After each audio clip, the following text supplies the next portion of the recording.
Good evening students. आज हम joint variation यानी कि यौगिक परिवर्तन के बारे में कुछ जानेंगे। हम किसी भी तीन चल राशि को लेके अगर काम कर रहे हैं, यहाँ हमने लिया है a, x और y। हम किसी तीन चल राशि a, x और y में यौगिक परिवर्तन है ऐसा कह सकते हैं यदि एक चर राशि हो x, y, दो और अलग चर राशि हो और वो इस प्रकार से एक दूसरे पर निर्भर करे कि एक के साथ एक्स वाई का गुणनफल जो है सरल अनुपात में हो।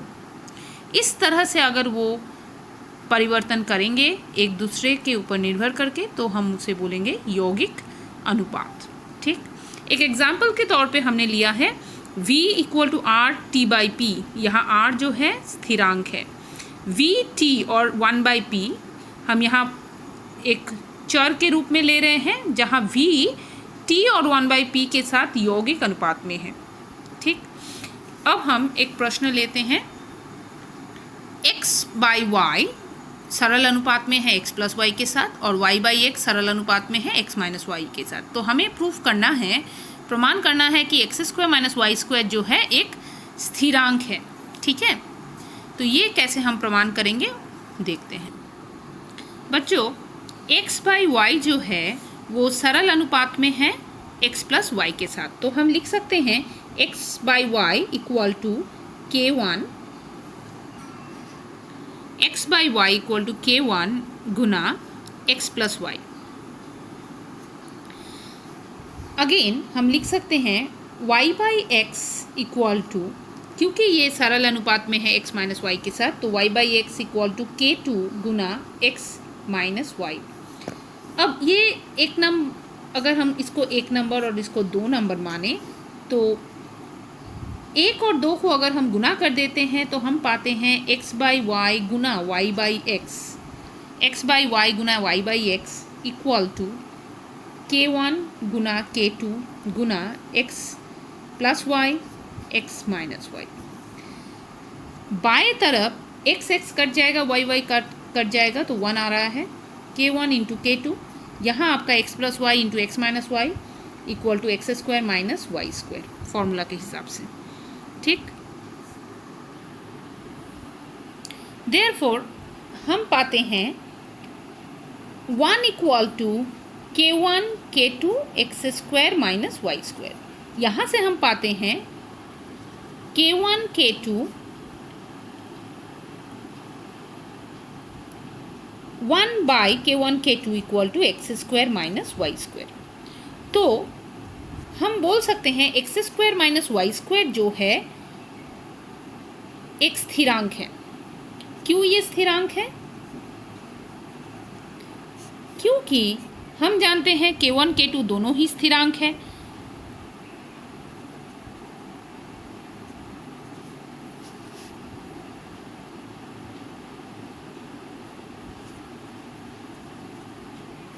और किसी दो स्थिरांक का गुणनफल यानी कि k1 × k2 भी एक स्थिरांक है। तो अगर k1 × k2 स्थिरांक है तो उसको अगर हम 1 से भाग देंगे, 1/k1 k2 जो है वो भी एक स्थिरांक हो रहा है इधर। ठीक स्टूडेंट्स, अब हम नेक्स्ट प्रश्न को थोड़ा गौर करें। x² बताया गया है सरल अनुपात में है yz के साथ, y² बताया गया है सरल अनुपात में है zx के साथ और z² बताया गया है सरल अनुपात में है xy के साथ। ये आपको प्रदत्त है यानी गिवन है। नाउ टू प्रूव यानी कि प्रमाण करना है कि तीनों के परिवर्तन स्थिरांक का गुणनफल = 1 होगा। ठीक, अब ये कैसे हम करेंगे देखते हैं। x² सरल अनुपात में है yz के साथ, तो हम पाते हैं x² = k1 yz, जहाँ k1 जो है हमने एक स्थिरांक माना है। पुनः y² जो है zx के साथ सरल अनुपात में है, तो हमने वहाँ से y² = k2 zx लिखा है, जहाँ k2 जो है सरल अनुपात में है। अब पुनः हम देख रहे हैं कि z² जो है सरल अनुपात में है किसके साथ? xy के साथ।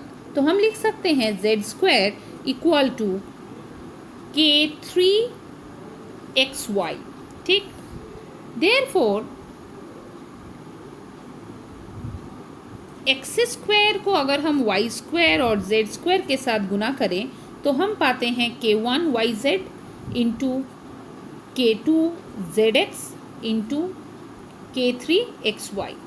अब हम देख रहे हैं कि X square Y square Z square इस तरफ भी है, और यहाँ भी आप देखिए k1 k2 k3 को अगर हम अलग करके लिखें तो हम पा रहे हैं X square Y square Z square, यहाँ भी X square Y square Z square.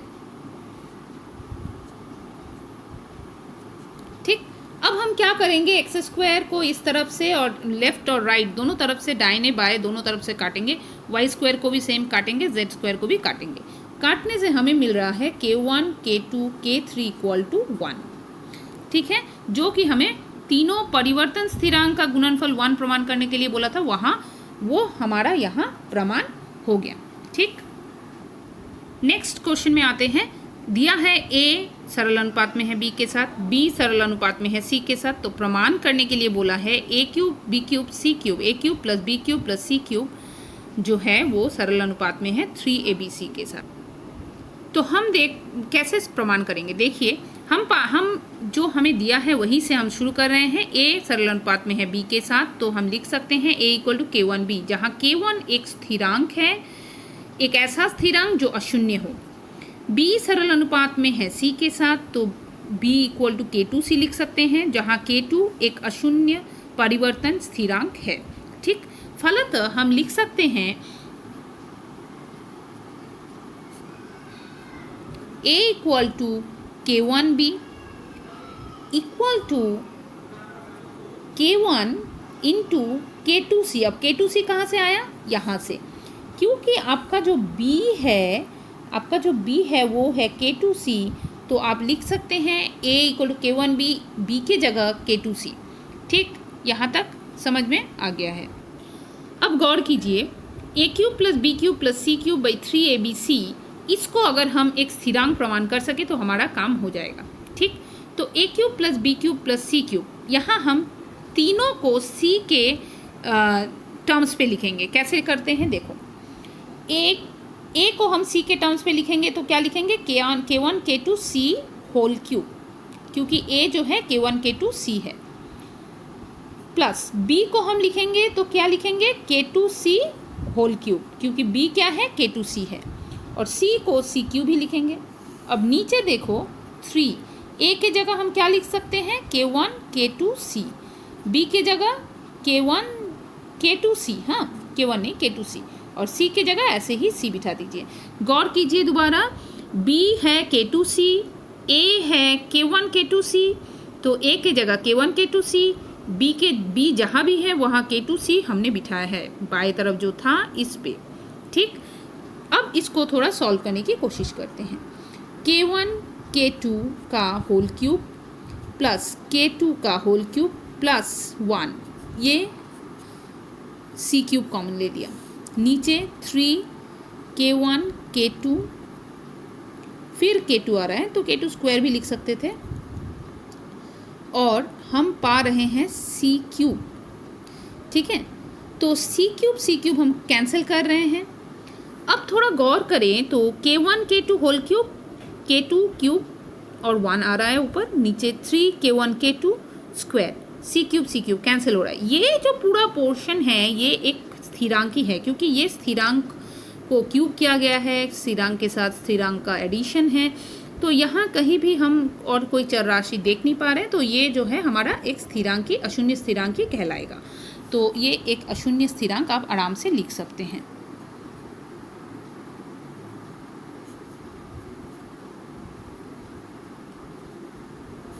ठीक, तो ये अशून्य स्थिरांक है। अगर ये अशून्य स्थिरांक है तो हम क्या लिख सकते हैं, a cube b cube c cube जो है सरल अनुपात में है 3abc के साथ। अभी वीडियो हम इधर ही आज का ख़त्म करते हैं, नेक्स्ट डे और कुछ प्रश्न आपके साथ डिस्कस करेंगे। Thank you for now.